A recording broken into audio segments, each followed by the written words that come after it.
रतिया में जैसे निखरेला सुनवा, सबके परीक्षा हो खेलई हवा। नियम बा विधाता के अजबे बखेल, केहू होला पास इहाँ केहू होला फेल। रीत बाटे जग के ई सब पे समान, हर केहू तेरा भैया इहाँ इम्तिहान। इम्तिहान इम्तिहान इम्तिहान। गज्जन को आप कब से बड़ा आदमी समझने लगे? अरे बड़ा आदमी नहीं होता तो मुख्यमंत्री उसको अपने पास फटकने देता था। छोड़िए ये बात, असली बात बताइए। कौन सी फाइल देख रही है डीएम हमारी? ये तो हमको पता नहीं है, लेकिन खबर सॉलिड है। आपको घेरने की साजिश की जा रही है। इस साला तो कुछ अलग तमाशा हो रहा कि गज्जनवा अपने चाल चलने से बाज नहीं आ रहा। इसीलिए तो हम शुरू से कह रहे हैं कि आप गज्जन का कोई उपाय कीजिए। अभी भी मौका है, उसका कोई इतिहास खुजवाइए ना। अरे खुजवाना का, हमको बहुत बात मालूम है उसका। मालूम है तो उगलिए ना, बचा क्यों रहे? लेकिन कोनो सबूत नहीं है हमारे पास। सबूत नहीं है तो क्या कर लीजिएगा उसका? अभी सबसे पहले तो ये पता लगाना है कि डीएम हमारे कौन से फाइल के पीछे पड़ी है और वो चाहती का है। आप काहे नहीं पता लगाते? चलिए ये भी पता कर लेंगे।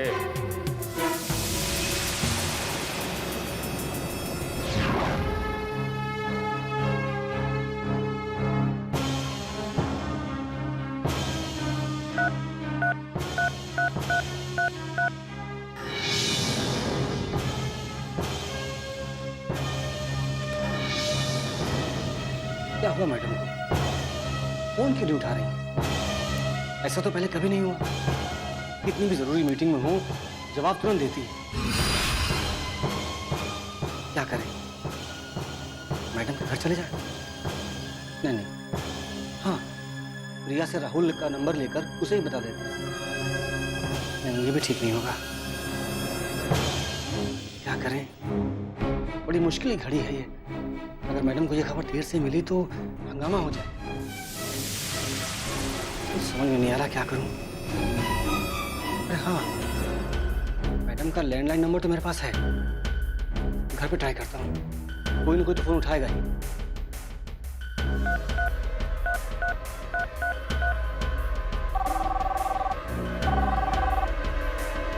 हेलो, हम बीएम ऑफिस से शर्मा जी बोल रहे हैं। मैडम घर पे है क्या? क्या बात है अंकल, आप इतना हड़बड़ाए हुए क्यों? अरे बेटा राहुल, देखो ना बेटा, हम मैडम कब से फोन ट्राई कर रहे हैं, वो फोन उठा ही नहीं रही। ये बहुत बुरी खबर है।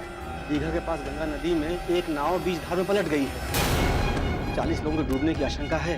मैडम को फौरन मौके पर पहुंचना है। राहत और पुनर्वास मंत्री घटनास्थल के लिए रवाना हो चुके हैं। अच्छा ठीक है अंकल, हम खबर देते हैं हम आपको, आप घबराइए मत। हाँ बेटा, जल्दी करना। वैसे हम मैडम को ट्राई कर रहे हैं फिर से। ठीक है अंकल, ठीक है। किसका फोन था राहुल? तो परेशान है? अरे वो ऑफिस से फोन था, शर्मा जी का। क्या हुआ? गंगा नदी में एक नाव उलट गई है जिसमें 40 लोग सवार थे। अरे और माँ को अभी घटनास्थल पर होना चाहिए। ठीक है, मैं मधु को जाकर बता रहा हूँ। ठीक।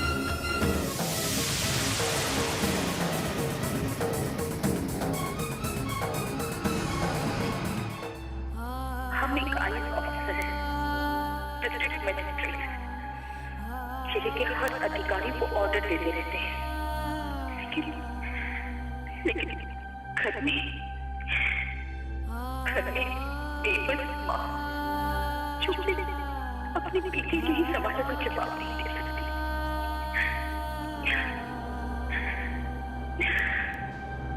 मधु, ऑफिस से फोन आया है। बाबूजी अब कह दीजिए कि मेरी तबीयत ठीक नहीं है। बेटा अर्जेंट है, तुमको जाना पड़ेगा। बेटा बात ही कुछ ऐसी है, दीघा के पास गंगा नदी में यात्रियों से भरी नाव डूब गई है और वहां के लिए राहत और पुनर्वास मंत्री रवाना हो चुके हैं। चलो बेटा।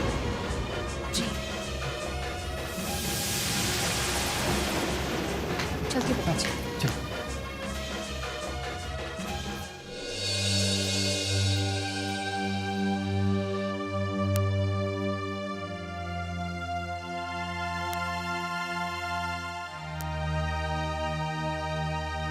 क्या भैया, नींद नहीं आ रहा का? नींद के साथ आसमान में ताकते ताकते दिमाग में कुछ से कुछ आने लगता है। भैया सोने का कोशिश कीजिए ना। अब ऐसे कब तक चलेगा भैया? यही तो हम भी सोच रहे हैं, साला आखिर सब कब तक चलेगा। लगता है साला हमारा जिंदगी में रात का अंधेरा साला हमको तो बुझाता है कि हम धीरे धीरे सबसे कटते चले जा रहे हैं। पता नहीं पटना में बाकी दोस्त यार सब हमको याद भी करता होगा कि आपको कौन बुला सकता है भैया? गरीब आप पटना में होते ना, आपके चारों ओर महफिल जमा होता था। आप ऐसा काहे सोचते हैं भैया? पता नहीं काहे, पर साला हमको तो ऐसा लगता है कि सामने होने पर सब दोस्ती निभाता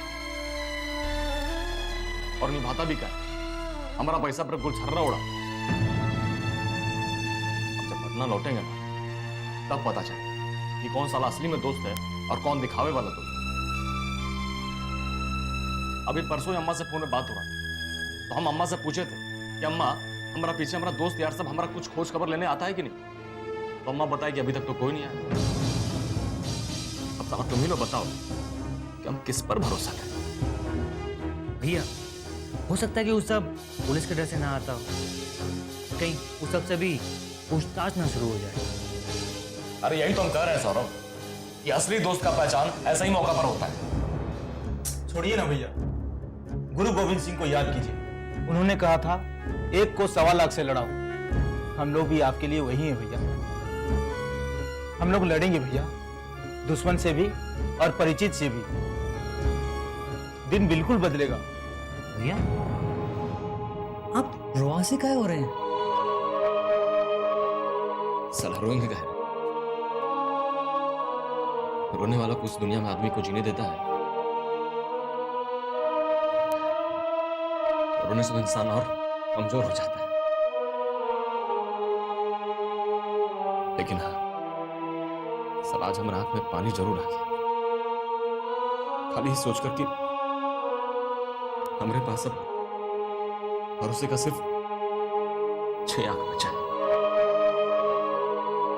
भैया हम सब आपका साथ कभी नहीं छोड़ेंगे, चाहे हमें इसके लिए कोई भी कीमत क्यों ना चुकानी पड़े।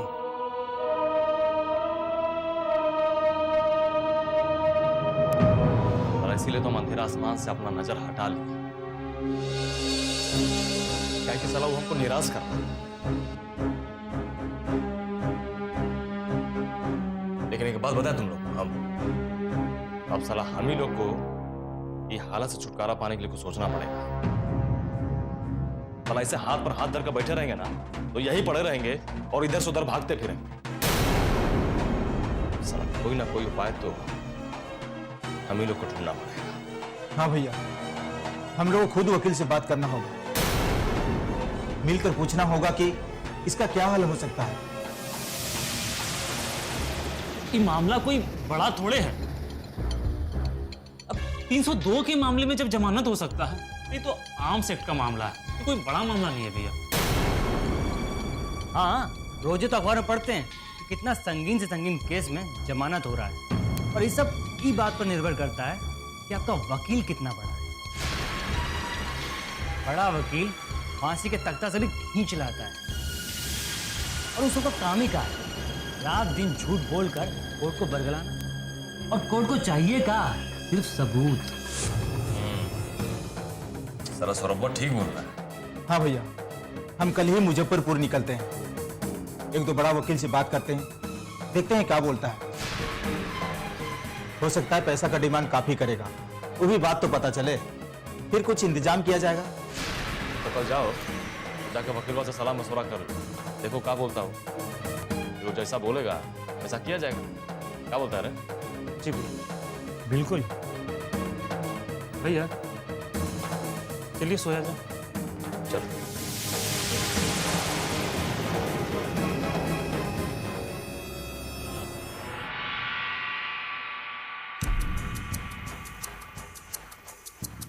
एक मौका हाथ लगा है इस औरत को सीधा रास्ते पर लाने का। पटना का डीएम क्या बन गई, लगता है अमेरिका की राष्ट्रपति हो गई। कर लो गुरु, जब तक गज्जनवा का सिर पर हाथ है खूब इतरा दो। जिस दिन पासा पलटेगा सचिवालय के कोने में धूल झाड़ती नजर आओ। प्रणाम मंत्री जी। तो यहाँ चुपचाप कहना बैठल तू? लोहा गरम हो गलो छे, हथौड़ा मारे जरूरत छो। अरे बैठिए बैठिए मिश्रा जी। आप काहे हड़बड़ाइले रहते हैं हमेशा? रास्ते पर सोचते हुए आते हैं का? मणिकांत जी, हम बिहार में राजनीति करते हैं, राजस्थान या उड़ीसा में नहीं कि खा पी कर आराम से सुस्ता करके अपने विरोधियों पे हमला करें। जहां मौका देखिए ना वहां गाड़ी उतार दीजिए। जरा भी नहीं सोचिएगा का? अरे सोचिएगा ना तो सांप जो है अपना बिल में भाग जाएगा। ऐसा कुछ कीजिए कि सांप को भागने का मौका ही नहीं मिले। ठीक है, तो आप ही बताइए क्या करना चाहिए? करना क्या चाहिए? इस मामले को कैबिनेट में या मुख्यमंत्री जी के सामने रखिए। पूछिए उनसे कि मंत्री बड़ा होता है कि अफसर। नाव डूबने की इतनी बड़ी दुर्घटना हो गई, जिले की डीएम घटना स्थल पर तब पहुंची जब राहत और पुनर्वास मंत्री मुआयना करके लौटने वाले थे। अरे सुबह से हम तो यही सोच रहे हैं कि डीएम और सीएम को कैसे कटघरे में खड़ा किया जाए। तो कीजिए ना। अरे तो पूरी रणनीति से करना पड़ेगा भाई। लठ मार ढंग से करेंगे तो काम बनेगा कम और बिगड़ेगा ज्यादा। हम तो यही कहेंगे कि मरखंडी गाय को काबू में करने के लिए पहले सींग पकड़ना सीखिए। अगर गाय का सींग पकड़ लिए ना तो गाय को बुझा जाएगा कि कोई बहादुर आदमी हमारा सींग पकड़ा है। अब फिर उसके नथुने की रस्सी को पकड़ के जहां चाहिए वहां बांध दीजिए। अरे मिसर जी, तुरंत कुछ करेंगे तो जानते हैं क्या मैसेज जाएगा कि दुख और शोक का समय है और मणिकांत लाश पे राजनीति कर रहा है। अरे इतने लोग डूब के मरे हैं, जरा उनके दुख में तो शामिल होइए। अरे डूबने मरने की बात को किनारे रखकर डीएम और सीएम को बीच मझधार में ले जाकर छोड़ दी। फिर देखिए दोनों कैसे बाप बाप चिल्लाते हैं। ये बात तो सही है। हमको भी लग रहा है कि ये मौका गंवाना नहीं चाहिए। भगवान ने थाली में परोस के हमको ये अवसर दिया। तो चलिए शुरू करते हैं मिलजुल कर ये खेल। जो डूब गए हैं उसे तो बचा नहीं सकते हैं, लेकिन उसके नाम पर जहां तहां आंसू तो बहा ही सकते हैं। इसका क्या फायदा होने वाला है? प्रदेश की जनता को लगेगा ना कि जनता के सुख दुख के लिए मणिकांत जी अपनी सरकार से ही टकरा रहे हैं। इससे आपकी इमेज और बड़ी हो जाएगी। वाह मिसर जी वाह, क्या दिमाग पाए हैं आप। कभी कभी आश्चर्य होता है, आप गंगा दियारा स्कूल पास आदमी, आप तो हमसे भी तेज भागते हैं भाई। वो इसलिए कि जो काम मैकेनिक कर सकता है वो इंजीनियर कभी नहीं कर सकता है। हम तो मैकेनिक टाइप आदमी हैं। कहाँ नट बोल्ट ढीला करना है, कहाँ फिट करना है, कि हमको बहुत अच्छी तरह से आता है। तो चलिए ठीक है, टाइट करने का काम करते हैं। करना ही पड़ेगा। लेकिन एक बात बताइए मंत्री जी कि डीएम ऑफिस में सिर्फ शिक्षा विभाग की फाइल ही क्यों पलटी जा रही है? डीएम मधुरिमा जी आप पर इतना मेहरबान काहे हैं? जब समझ में आ जाए तो बता दीजिएगा। अच्छा तो हम चलते हैं, प्रणाम। अरे बैठिए ना, कहाँ जाएंगे? चाय वाय पीते हैं, थोड़ा गपशप लड़ाते हैं। अच्छा अच्छा ठीक है, बैठते हैं। मंगवाइए चाय। बच्चन जी, डीएम से कह दा कि सचिवालय में अपन ट्रांसफर करवा ले। अरे हमार पूरा मेहनत पे पानी फेर देले। डीएम अपन गलती स्वीकार करत बाड़ी। ऐसे का का विरोधी दल के लोग मुख्यमंत्री हाय हाय के नारा लगावल बंद कर दी, हाँ? कि मुर्दाबाद लिखकर तख्ती फेंक दी। अरे तोरा मालूम बा कि वो कितना बड़ा गलती कहने पाई। अरे रात पुनर्वास मंत्री घटनास्थल पर पहले पहुंच गल बा और डीएम बाद में पहुंच गल बा। अरे ऐसे लागत रहे जैसे कौनो फंक्शन में फीता काटे गई रहे। शांत मुख्यमंत्री जी, शांत हो जाएं। अरे का शांत रही? मणिकांत के हाथ से जौन दौड़ छूट गए रहे वो फिर ओकरा हाथ में पकड़ा दिल गई। पता बा मणिकांत पार्टी के नेता लोगन के हमरा खिलाफ फीडबैक दे रहल बाटे।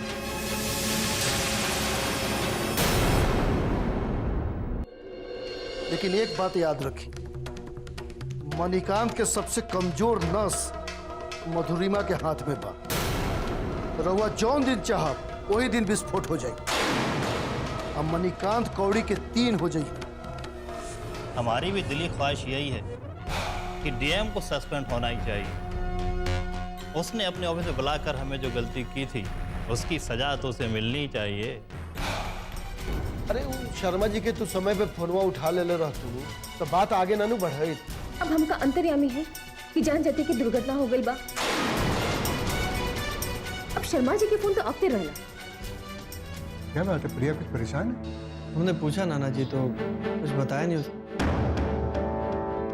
बोले की बात नहीं बताई। शालिनी कैसी है?